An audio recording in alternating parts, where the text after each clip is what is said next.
कि हिंदुस्तान के अंदर, विश्व के अंदर, जो इस सृष्टि के अंदर इतनी अच्छी अच्छी चीजें खाने के लिए हैं, लेकिन जो नए लोग जो मांसाहार की तरफ जो बढ़ रहे हैं, मैं गुरुवर से चाहता हूं कि इससे मुक्ति मिले और सब जितने भी यहाँ लोग हैं, जितने भी सभी समाज, सभी धर्म के लोग शाकाहार की तरफ कैसे बढ़ सकते हैं, आपसे ये विनती करना चाहता हूँ। शाकाहार की तरफ सबसे बढ़ने का कारण एक ही है कि हम शाकाहारी लोग शाकाहार को उतना दुनिया के सामने प्रस्तुत नहीं कर पा रहे हैं जितना कि मांसाहारियों के विज्ञापन हर व्यक्ति, बल्कि शाकाहारी देश भी मांसाहारियों के विज्ञापन को सपोर्ट कर देता है। हम शाकाहार के माध्यम से कुछ ऐसे अलग अलग तत्वों को प्रकाशित कर सकते हैं और उसका इतना विज्ञापन करें कि जहां जो शाकाहारी स्थान होते हैं उन चीजों के ऊपर किसी भी प्रकार का विज्ञापन हम देना ही नहीं दें। और हमारी जो संस्कृति जो विदेशों की तरफ आकर्षित हो रही है और विदेशियों की नीति है कि हम पूरे भारत में किसी प्रकार से शाकाहार खत्म करें जिससे इनकी आध्यात्मिक शक्ति खत्म हो जाए। सन 1918वीं शताब्दी में अंग्रेजों ने एक कूटनीति चलाई थी कि कैसे भी करके जितने ज्यादा हिंदू मांसाहारी बनेंगे उनके देवता उनसे नाराज हो जाएंगे और भारत देश अपने आप शक्तिहीन होता जाएगा। तो हमारे मंदिरों में दूध, फलाहार, प्रसाद बढ़ते थे। वो चीजों को उन्होंने खंडित करने का बहुत प्रयास किया। तो हम भारतीय लोग, शाकाहारी लोग अपने शाकाहार की महिमा प्रचारित प्रसारित करें, क्योंकि आज का विज्ञापन का युग है और विज्ञापन के युग के माध्यम से हम बहुत कुछ चीजें पा सकते हैं। मांसाहार का जितना विज्ञापन चल रहा है उतना शाकाहार का नहीं चल पाता। इसलिए विज्ञापन ही आज के समय पे एक तरीका है प्रचार प्रसार करें।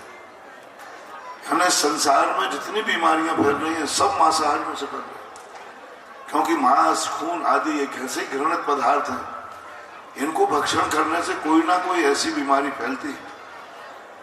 यदि विश्व को बचाना होगा तो हमें नियम से इस संबंध विचार करना पड़ेगा। आज देखो जितनी महाबीमारियां हुई हैं, कोई भी बीमारी आज शाकाहारी देश से कभी कोई बीमारी नहीं उठती है, थोड़ी बहुत बीमारी होती है, खत्म हो जाता है। तो हमें गांवों में से जो मांसाहारी जीव होते हैं उनको समझाना चाहिए कि दूसरे जानवरों को हम मारेंगे तो उनका भी परिवार होता है, वो भी जिंदा रहना चाहते हैं। अपन को कोई मारता है तो अपन भागते हैं, ऐसे जानवर को कोई मारता है तो जानवर भी भागता है। एक बार गांधी जी पोरबंदर में सुबह सुबह विहार कर रहे थे, पर्यटन कर रहे थे। एक कुत्ता था, वो बहुत बीमार था। तो गांधी जी को उसकी दुर्दशा देखकर बड़ी दया आई। उन्होंने कहा कि इसको किसी भी प्रकार से शांति के साथ पॉइजन का इंजेक्शन दे दिया जाए, मार दिया जाए, जिससे ये वेदना से मुक्त हो जाए। इतने में वहां पर रायचंद जी भी घूमने आए। रायचंद जी ने कहा, गांधी जी क्या कर रहे हैं? बोले इसको मुक्ति दिला रहा हूं। बोले कैसे मुक्ति? बोले बहुत दुखों में है, इसको किसी प्रकार मार दिया जाए जिससे दुख से मुक्ति हो जाए। साधारण लोगों की धारणा होती है कि जब किसी को यातना होती है तो बोले भगवान अब तो इसको जल्दी उठा लो, देखा नहीं जाता। वैसे उन्होंने देखा था। तो रायचंद ने कहा कि गांधी जी आपने कुत्ते से पूछा कि वो मरना चाहता है कि नहीं? बोले वो बोलेगा क्या, वो तो मरना चाहता है, इतनी तकलीफ में कौन जिंदा रहेगा? बोले आप पूछिए। बोले कुत्ता बोलेगा कैसे? रायचंद जी ने कहा कि मैं जानता हूं कुत्ते की भाषा। तो गांधी ने कहा पूछो कुत्ते से मरना चाहता है कि नहीं। इतने कष्टों में कौन नहीं मरना चाहता है, शरीर में खुजली हो रही, कीड़े पड़ रहे। गांधी जी ने कहा ठीक है। रायचंद ने कहा मैं पूछता हूं, अब कुत्ते की भाषा देखना, कुत्ते से कैसे पूछेंगे वो मरना चाहता है। रायचंद जी एक बड़ा पत्थर उठा के लाए और कुत्ते के ऊपर पटकने लगे, बहुत जोर से पटकने लगे। जैसे वो कुत्ते के ऊपर पटकने लगे वो के करके उठ के भाग गया। रायचंद जी गांधी ने कहा देखा कुत्ते ने अपनी भाषा बता दी, मुझे मत मारो, मैं मरना नहीं चाहता। भाषा है। वो मरना नहीं चाहता, मरना चाहता वो कहता हाँ मार दीजिए, मैं मरना ही चाहता, भाग गया।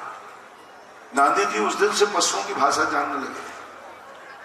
उन्होंने ये कहा कि उस दिन के बाद गांधी जी ने बहुत बड़े लेक्चर दिए कि किसी पशु को यदि तुम मारना चाहते हो उसके पहले देखो कि वो मरना चाहता है कि नहीं। यदि वो भागना चाह रहा है, बचना चाह रहा है, तो हमें उसे मारने का अधिकार नहीं है। वो हम उसकी जिंदगी छीनेंगे, कोई हमारी जिंदगी भी छीनेगा। इसलिए मांसाहारियों को हमेशा ये विचार करना चाहिए कि मांसाहार और सबसे ज्यादा लोग मांसाहार को, वही जीवों को मांसाहार बनाते हैं जो शाकाहारी होते हैं। मांसाहारी जानवर के लोग मांस नहीं खाते, जो जानवर शाकाहारी होता है उसका मांस खाते, खरगोश, सुकर आदि सब शाकाहारी जानवरों को ही तुम खाते हो, जो भी शाकाहारी जानवर होते हैं।